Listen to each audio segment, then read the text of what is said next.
But here's Angel, and today I made her suffer through London with me. And suffer we did. Mm-hmm. I had seen London before, and so I knew it was going to be a slow ride through a deep, dark trench. It was worse than that. But I had to watch it. The things we do for love. All right, Jamie.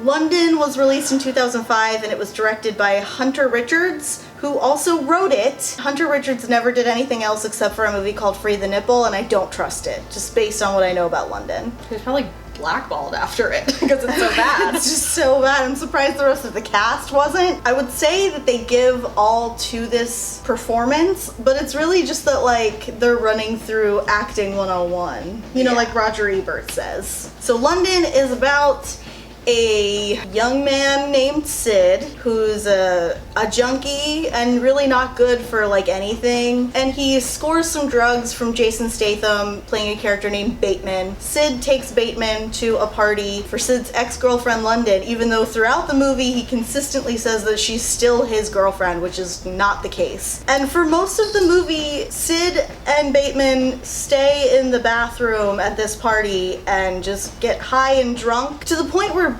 realistically they should have like been dead on the floor. This is the second movie in this series in Chris Evans' filmography where he also worked with Jessica Biel and Jason Statham. You'll remember from Cellular, which I actually really liked. What happened? Somebody let Hunter Richards take the wheel. Our pros and cons list is mostly a cons list. Do you want to read our pros since you are a much more optimistic person than I am? Generic New York City opening shot. I kind of liked it. It was fine. Okay. Jessica Biel's arm muscles were pretty great. Jason Statham's wig, which is much better than Chris Evans' wig. Isla Fisher was in it. She was actually one of the only likable characters, I think. She did not love Sid. Maya is honest, even though Sid doesn't want her to be. He's like an attractive guy. He has this angular, sexy diesel thing going on. If you were my friend, you would have lied. That's not how friendship works. I don't think so. Kat Dennings was in it. Did she even like do anything? How old are you?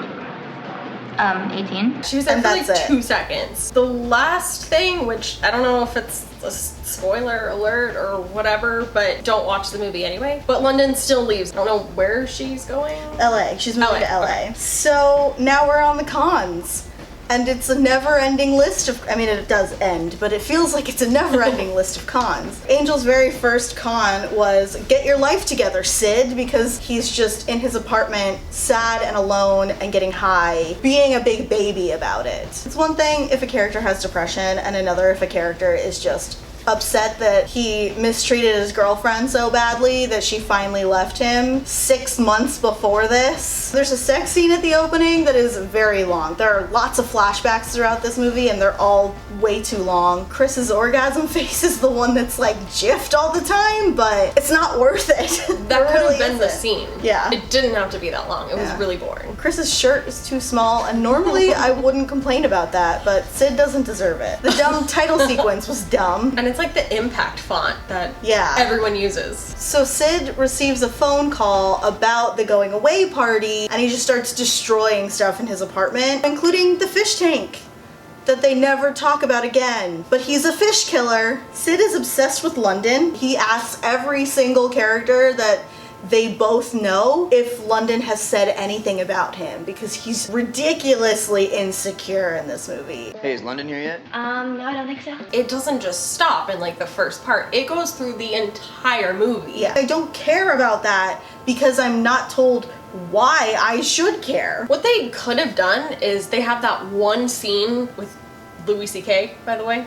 Another con. Sid's just like going off on the therapist and is like, nothing you're doing is helping me and I'm so He miserable. gaslights his therapist. And I'm like, what they could have done is like use a therapy scene to delve into why he's insecure and why he's like this, rather than just another scene where he's He's the just way he like is. verbally abusing somebody Yeah. else. Sid has to be the smartest person in the room at all times about everything, and if he's not, he cries about it. They refer to women as chicks, which is indicative of it being released in 2005 and written by a white guy. Sid is the worst. I probably wrote that at least 4 times. Maya is too young to be around the other people. I think they say she's 17. She has the glass of wine when she goes to the bathroom. Yeah. Who gave her wine? The adults should have been more responsible. Oh, yeah. What the was Becca thinking? Becca's the adult hosting this party, and yet she's giving 17-year-olds wine and then still complaining when she's like, you're doing blow in my bathroom. That's being a hypocrite. Sid's avoidance of commitment is exactly why London leaves him in the first place. He entirely frames their breakup as like her fault. In every instance, every flashback, they show that he's the asshole telling her that all of these things that she thinks and believes and feels are bullshit. That's called gaslighting. And she's not in the wrong for wanting to leave him for that. They use the term sucker as a derogatory term. Just maybe don't use homophobia to say bad things about other people. Sid's depression sweatpants. It's cool if you have depression sweatpants, but maybe don't wear them to a going away party for your ex-girlfriend, especially if you know you're gonna be in trouble anyway for doing blow in the bathroom, when you know that she doesn't like you doing that and you're there specifically to try to talk to her about getting back together. Sid. I don't think he would be classified as having depression. I think he's just an addict and strung out and lazy. He seems much more manic than just straight depressive. Right.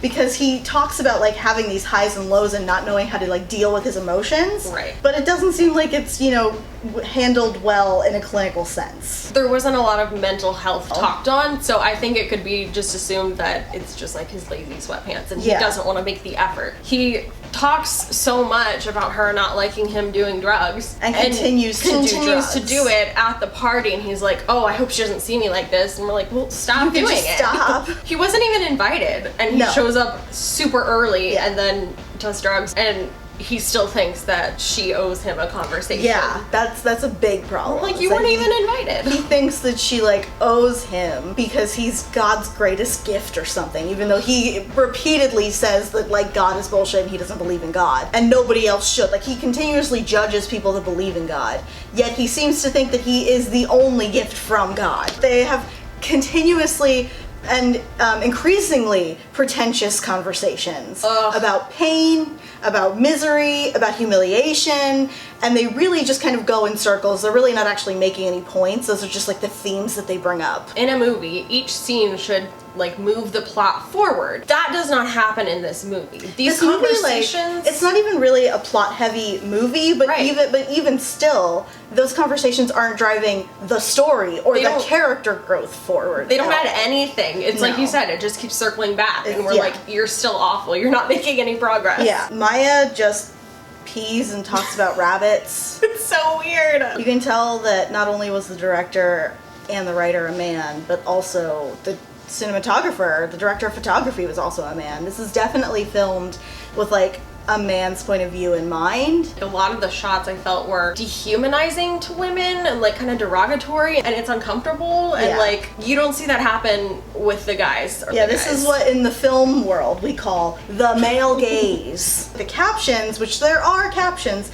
are full of random pound signs and like misspellings, a random period and letters at the end of words. This was from 2005. We've had time to perfect them. Yeah. Amazon. Want to talk about the editing? I would have edited this for free. I think editing would have changed it a little bit. It could have made it actually a little bit better and like not insufferable. For sure. But it was so bad. There are so many jump cuts that are very unnecessary. With that is that the editor was a woman.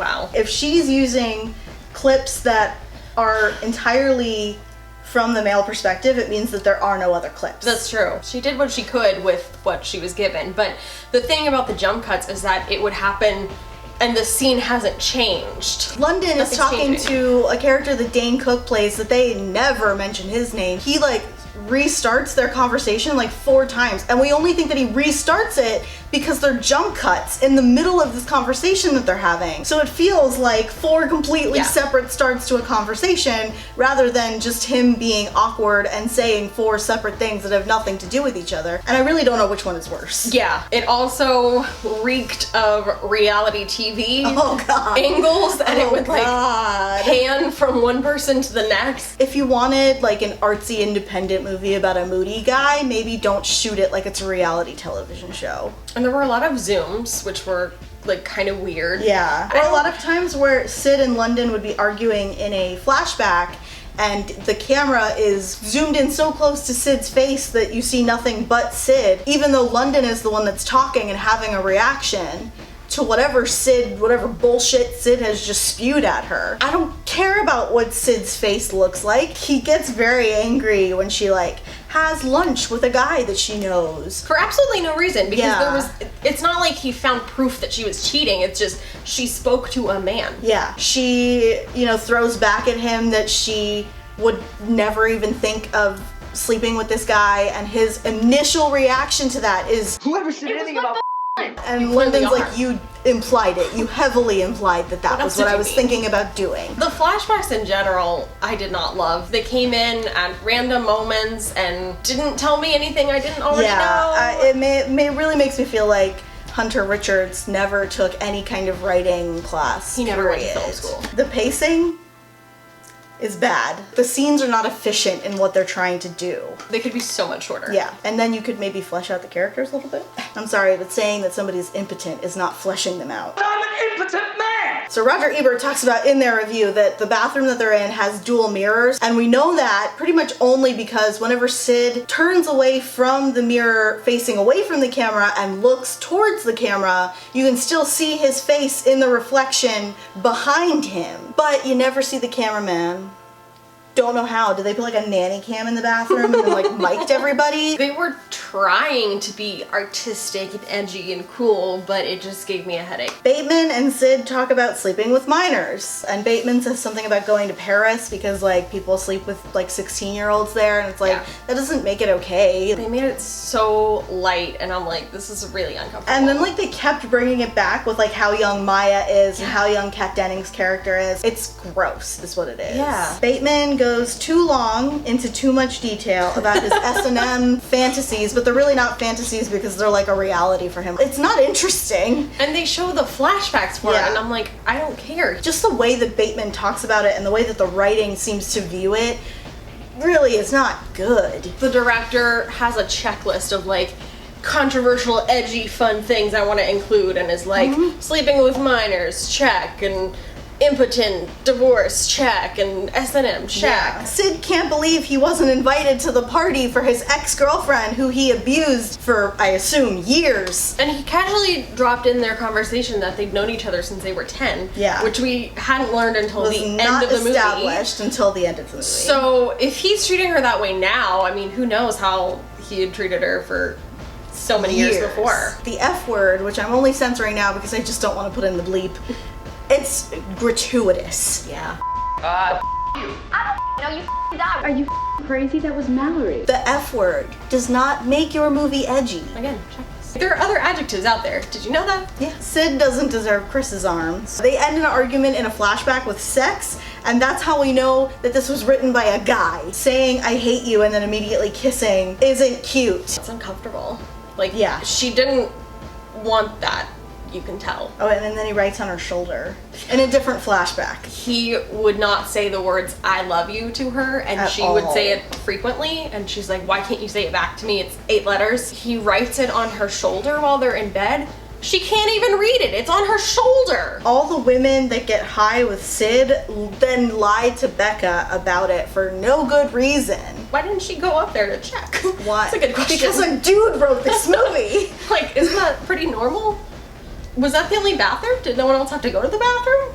I have a lot of questions. Bateman equates sex with self-worth and the will to live. If you can't hack it, you are shit, my friend. There are so many other things you could do in bed to pleasure a woman, and if your only option is penetration, then you're boring, you're basic, you're vanilla. To some extent, somebody could make the argument that this is like the story of an addict from an addict's perspective, but that doesn't make it a good movie. There was like no redemption, and I always try to look for some redeeming quality in characters Yeah. and humans, but And the only one that's redeemed is London, and she's only redeemed. The only reason she even needs to be redeemed is because Sid eventually does come out of the bathroom and asks her to like leave with him to go talk. He makes a big enough scene that he basically coerces her into leaving with him because that's not abusive or bad. And they have this like what is supposed to be emotional and heartfelt conversation in his car about how difficult it is to move on from each other because they just loved each other for so long, even though he's never said it ever to her. He takes her to the airport and she does go to LA like she has been planning to do all along. And that's the only redemption arc that we get in this movie. I would have hated it a lot more if she did stay. Oh yeah, those are all the cons. But that's There's good still amount. way more cons. Our arbitrary rank was whether or not we liked the side characters and whether or not they redeemed the story. Nothing redeemed the story except for London leaving. There really weren't many characters in the movie. No, and I think that's why it feels so long because Yeah. it's taken up by so few people doing the same things with the same results and expecting different ones. You know what they call that? Yeah, I do. Insanity. Yeah, I liked Becca, and that was it. And we really didn't even see that much of her. The IMDb score was a 6.6. I'm shocked. Yeah, right? Out of 10. Who gave it that? The Rotten Tomato score is a 3.28. But even that's too generous. Yeah, really, truly is. This one's getting a 1. There's nothing redeemable about this. What's your score? A 1. It's not good. No, it's not. And the total cumulative score for London is 11.88. And it actually is not the lowest one. I'm so glad we rented this because I never ever want to own this movie. Ever. Not even worth the $4 that it cost to rent No, it. don't ever watch this movie if you love yourself. Don't ever watch this movie even if you don't. TMNT is next. We're just getting into the comic book movies. It's finally happening. I want to watch The Nanny Diaries so badly, but it's so far away. See you next time.